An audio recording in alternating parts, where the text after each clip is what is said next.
Magandang araw Honorians, magandang araw Pilipinas. Isang makasaysayang pagtatapos ng pagdiriwang ng National Women's Month ang naganap ngayong March 21, 2025, araw ng Biyernes, dito sa Dr. Ernesto T. Licdao Sports Center, dakong alas 9 ng umaga.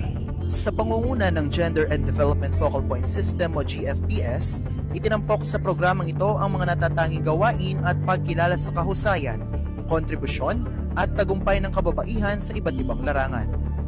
Bilang espesyal na panauhin, nagbigay ng inspirasyonal at makapangyarihang mensahe si Dr. Laura L. Yusi, CHED Regional Office 3 Director, na nagbigay lakas at inspirasyon sa lahat ng dumalo. I'd like to commend the people behind the stage. It's very beautiful. It's really wonderful. It attracts so much attention, and I am impressed with the people behind the stage. More than the stage, I have to commend DAVSU because of the record of all the state universities and colleges serving Women's Month.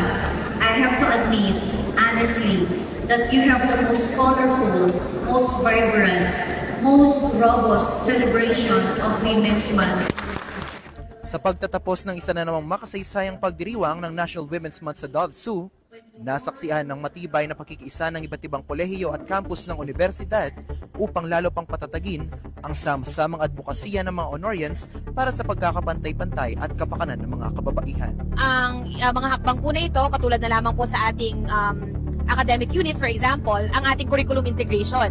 Pinapasok po ang mga gender fair language sa ating pagtuturo at sa ating mga business processes. May mga kanya-kanya po tayong mga aktibidades. Every month po ito, every year po ito, para po may pagpapatuloy pa ang mga pagpapalaganap ng kaalaman laban sa karahasan sa mga kababaihan, and of course, to bolster women's empowerment and gender equality.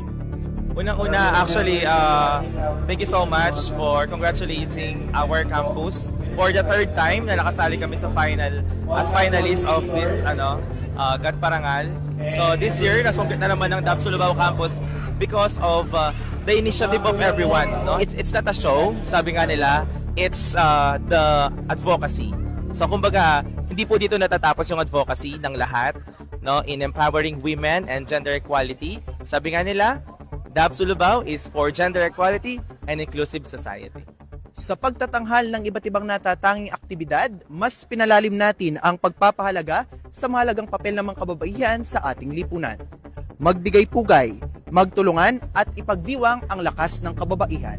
Mula sa Public Relations and Industry Linkages Office at ng Media Affairs ng DAVSU, para sa tapat at malayang pamamahayag, ako si Mark Basilio ng Radyo Escolar, nag-uulat.